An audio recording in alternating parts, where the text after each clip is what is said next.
The tip for today came in some time ago. This person says, I've been painting or trying to paint white daffodils.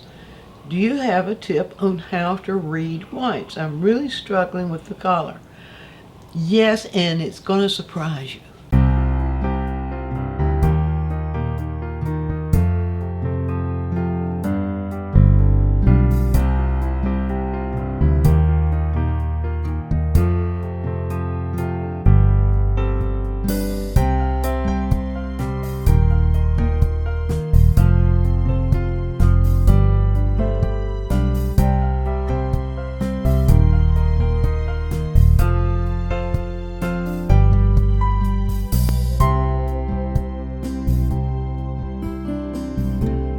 Well, one of the biggest traps we artists can fall into when we're looking at subjects is to name in our heads the local color we're seeing. Now that's a trap because we see a local color, we know it to be white, red, orange, whatever, but then that knowledge or calling it that label can often get in the way of us really seeing what's causing us to see that color the way we're seeing it. Now, the color white, or the lack of color, white is really not a color, but white does reflect other colors around it. And it also reflects, or the way we see it is going to be determined by the degree of light that's shining on all areas of the thing. So if we can learn not to say white, but to look for what's actually happening in the way of color and value, then we can get closer to using or choosing the colors we need for that to happen. So I'm going to take you through a few little exercises here to show you how to do that. And the key word here is compare. And so we'll start out with something that we just know to be white, a white sheet of paper. And I've got my two little isolators. You can make isolators for yourself like this. I just use index cards, and I cut them into strips, and then take a hole puncher and I punch a hole here. Got a wonderful little isolator. It's great for seeing color. Whether you're using a photograph or whether you're just looking through the isolator like this at something that's in plain air. Okay, now if I place this isolator right here, I want you to notice what happens when I compare two areas of the sheet of paper. Do you see? Can you see that this is slightly darker than this? Not only that, but here we're beginning to see a little bit of red-violet. Now what happens with white is that it reflects color, and most likely when it reflects that color you can look for the colors to be right down in here, almost desaturated. Almost desaturated. Desaturated, total desaturation is neutral. When a little bit of color begins to appear back in a neutral, then it is almost desaturated. It is to a large degree neutral, not totally neutral. So if we have those two comparisons, that means that we need this color and we need this in order to interpret what we're seeing here. And so if you don't have this intensity wheel, you can go on the website, the lessons website at DianneMize.com, click on free stuff, and the intensity wheel will be there for you to download as a PDF. Okay, if you have that, then that can make it easy for you to begin to learn to see hue in neutrals when it's just a little bit of hue, because we need to be able to make that comparison of one to another in order to interpret white. Now I'm going to take this down here and show you how to do that. One thing I like to do when I'm painting white, or when I'm painting things that I know to be white, one thing I like to do, if it's outside especially, but this does work very, very well when I'm working with any kind of subject, is I will create what I call light, and if I'm outside I'll create what I call sunlight. And the way I do this is I pull down white. Now, white by itself depends, whether it's warm or cool, depends on the kind of white. I use the titanium white, and so it tends to be a little bit on the warm side as compared to zinc white. Now, if I take a little bit of I could take, this is the cadmium red, cadmium yellow deep, which is a yellow orange. So if I take a little bit of that yellow orange, and I might need to add a little bit of red to it, but might not now. Now I'm going to take a little bit of white from the white pile. I'm going to mix it in because I really want to dilute it. And really dilute it so that it's easier for me then to do what I'm going to do here. And that is I'm going to take a little bit on the palette knife. See how little? And mix it into this pile and warm that light up just a little bit more. And I don't want it to appear, there we go, that's going to be perfect. I don't want it to appear as yellow orange. I want it just to appear as light, just as the feeling of light, warm light. That really is just a little bit too yellow orange. So if I get this right, then it makes all the other interpretations of white much easier to do. So I'll start there. Okay, I've got that now, feeling more like the really bright light of white. Now, the other thing I want to do is to go over here and create a neutral. Now, one way I know that I can start with creating a really nice neutral is blue and orange. Any of the complements are going to create a nice neutral. Not black, and a later quick tip will explain that. But anyway, I've got ultramarine blue here, which I will pull right over here. And let's clean up the palette knife. And I'm going to use an orange in there that's already a very dark orange. It leans more towards red orange, but we'll see what we can do with that. This is the Rembrandt Transparent Oxide Red, and it's a much stronger tinting strength than ultramarine blue. So I'm just going to mix those two together just to get started here. To start with a neutral, and you see when I mix those together, when I pull it against the palette there, you can see that I've got it is really, those two colors are really neutralized each other. Now let's see what we've got, and I'll show you how we can interpret that. I'm going to pull a little white right here, pull a little bit of this. I'm testing now. This is just a test to see, yes, see how neutral that is? Nice and neutral. Now, the first thing I want to do, if I want to interpret, if I want to find the colors I need to interpret this paper, the first thing I want to do is to see, you see that feels that it's leaning a little bit more towards violet? This neutral is not doing that. This neutral is simply registering on neutral. Now, first of all, I want to always, I find, if I get the correct value first, then I'm well on the way to finding what I need. So I'll just do this with, and see, oh, that's still maybe a little bit dark.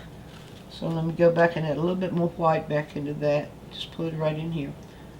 And this is tedious, but you know, if you really want to learn how to work with color, exercises like this, where you're very tedious and very deliberate, can do so much to give you confidence in knowing what to do with color. Now that is almost the right value. Now, what I need to do with that neutral is to tint it a little bit more towards red-violet, because that's what I'm seeing right there. So what to do that, I have alizarin crimson. Alizarin crimson and ultramarine blue gives us a good red-violet. You could use a red-violet straight out of the tube. You could use a violet straight out of the tube and add red to it. There's so many ways you can get red-violet. I'm just going to stick to primary mixtures here. So down here, ultramarine blue and alizarin crimson. Now I'm going to pull a little bit of alizarin crimson into ultramarine blue. It's very, the alizarin crimson is very strong. Ultramarine blue is relatively weak in tinting strength, and so that takes a while. But just you know, bear with me here. Now, if I pick that up and put it in here to get my tint, it's going to change the value too. So, but first I want to get the value of this. And let's just see. Put some white right here. Okay, nice little exercise here. white. Let's add just a little bit of that into it, a little bit more. And that will give, in fact, that may be what we need. There might have been enough of neutrality that happened in the white there. Let's see there, not quite, not quite. But if I have that now, yes, I see that's a little bit, do you see that? I'm going to pull that on a test strip.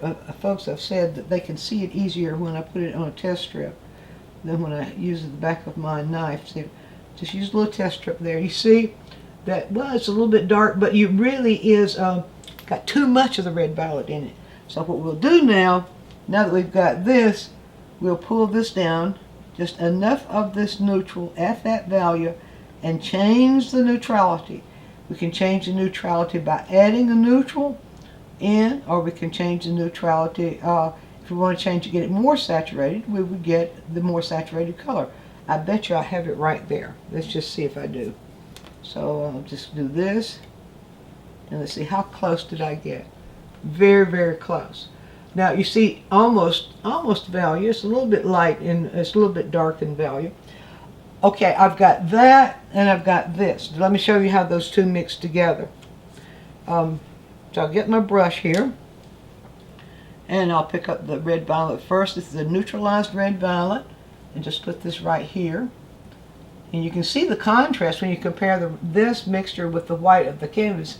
You can see the contrast there, but when you move your eye back and forth between those, you see the similarity. Now I'm going to pick up the white, my light. I'm going to call that light rather than white.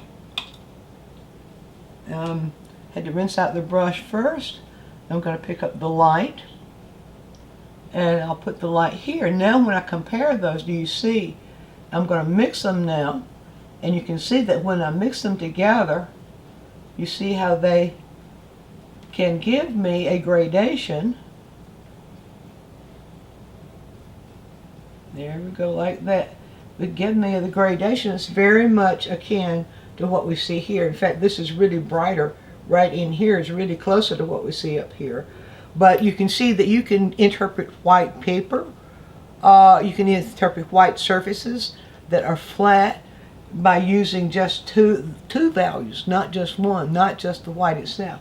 Now, if we go up to the clouds there, I could go through picture after picture after picture and show you how to do this. But remember, we're always looking for comparison when we're looking at white. So if I move that attention now up to the clouds, and if I look right in the center, and the photographs don't interpret what we can see if we're out in plain air. But if you use that right there, you see how much like this is. And then if we take the other isolator and bring it into a darker part of the cloud, watch what happens. We quit calling it white and we start looking for color. But we know it's very neutral. Now let's look here first. Look at that. It's almost as blue. It's blue. We can see the blue of the sky reflecting into that. Normally when the sky is blue, we can see that color reflecting into the shadows of the clouds. Look at the difference in value. Let's pull that down like that. Look at the difference in value between that and that. Now, to get that, we will still be in that blue range. But remember, we're looking for desaturation. So we can go back to the blue. I'll just go back right here. And let's come right here for that.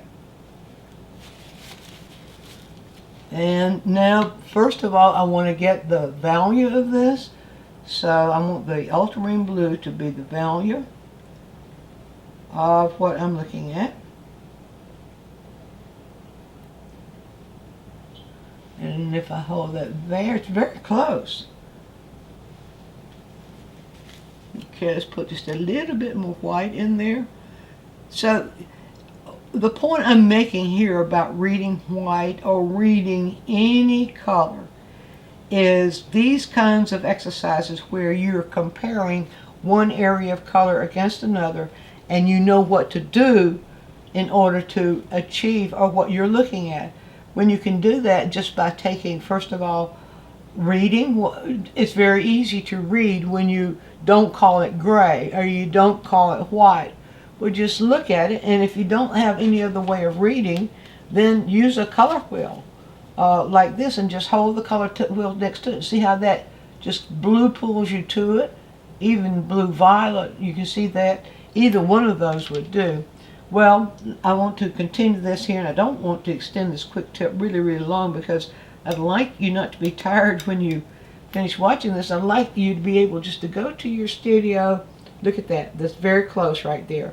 Can you believe that white is really that value when in shadow? All right, now what's missing there is the neutrality.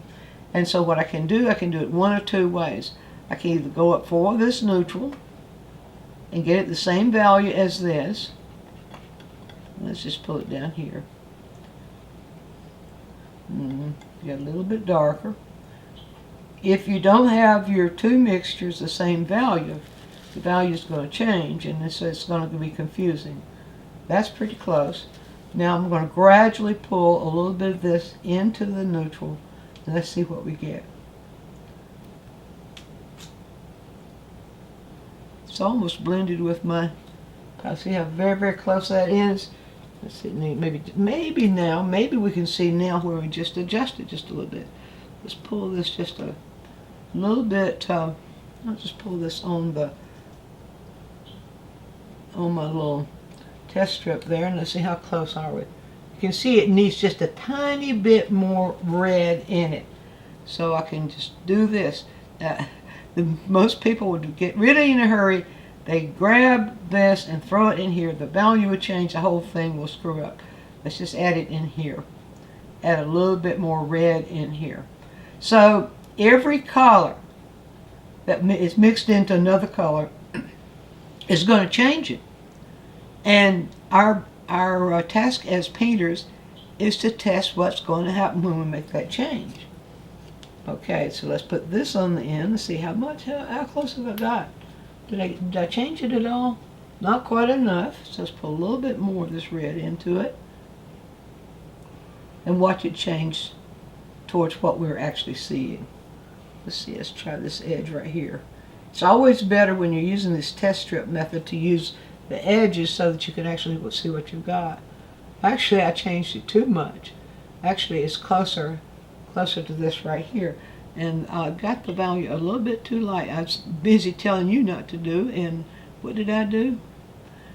Well, it doesn't always have to be point on. I think that's closer. There it is, right there. Okay, now that's the process. Now let's just do just a little bit more, but I want to take you through a couple of other photographs to now kind of walk you through. Let's use this one. Yes. Point out to you what's actually going on here. Because this is one where people often will fail to look at what their eyes are really recording. So let's go back to the test strips. Now this time I've shown you how to do the mixing and how to do the comparing. If you use these two, now look at this. If I plop this down here, and then I plot this one over here, look what we see. The isolator enables us to see that. We see a neutralized red, or you might even call it a neutralized red. It may lean a little bit more towards violet, but I think it's being more influenced by the neutralness in it. If we look back at my intensity wheel here, you see how red begins, as you're adding neutrals into it, it begins to change almost a feeling of violet, but it's not really. So you can move back and forth and adjust just like I did here. You can see how you could get that, and then allow this to be the light. Now I want you to look at something else too. People often won't believe how dark a shadow in white can be. Look at that. That is really reflecting lots of red. Lots of red coming from the bottom here. It might have had a little help by the photographer too. Lots of red coming from the bottom, and you see how very, very dark that is as compared to that. And look at this. Look at that. Almost totally red. Still, that underneath is still that underside of the tail of the bird, the dove. And really, because this is turned down towards something that's red, I think that was probably done on purpose, but I'm glad it was, because I want for you to be able to see it. then you do what you see. When you're painting from photographs especially, but if you're painting from real life, do what you see. Compare one area to the other and put the color. Don't argue with it. Well, it can't be that dark because it's white. That's where you get misled. And when you argue with yourself about what you know against what your eyes are seeing. We can see the same thing in the snow here. And people will often paint snow and they'll just use white, and it's not changing. And sometimes they'll add black to it and it just gets muddy. No, color. The snow's reflecting color too. Even when you think you don't see any color, if you start using isolators and compare what you're seeing, you'll see that it is. And you see here, we've even got different kinds of colors being reflected. Look how dark that shadow is here compared to that light there. And then sometimes we will find things that are objects sitting in an environment like this, for example. And then if you use your skill of comparing that I've just shown you here, you can actually see now, can't you? Can you actually see the yellow orange that's in this color? And look how dark the red violet is here. So you see, we will go through the same process. Start out with the neutral, mix your neutral, and it depends on whether you're working with a warm color or a cool color, but really a good reliable mixture is that blue-orange mixture, not where you're using a blue that leans towards green, but something like cobalt blue or ultramarine blue, and then something like even burnt sienna, even burnt umber, or the Rembrandt transparent oxide red, which is my favorite because it's transparent. But go through the exercise, look, compare, look for value, and look for how the neutral is reflecting just a little bit of color. Call that color to yourself, make your mixtures, and compare. Always compare. And when you learn how to compare one color with the other and one value with the other, you will absolutely be surprised at the confidence you're going to have in reading white or reading any color for that matter.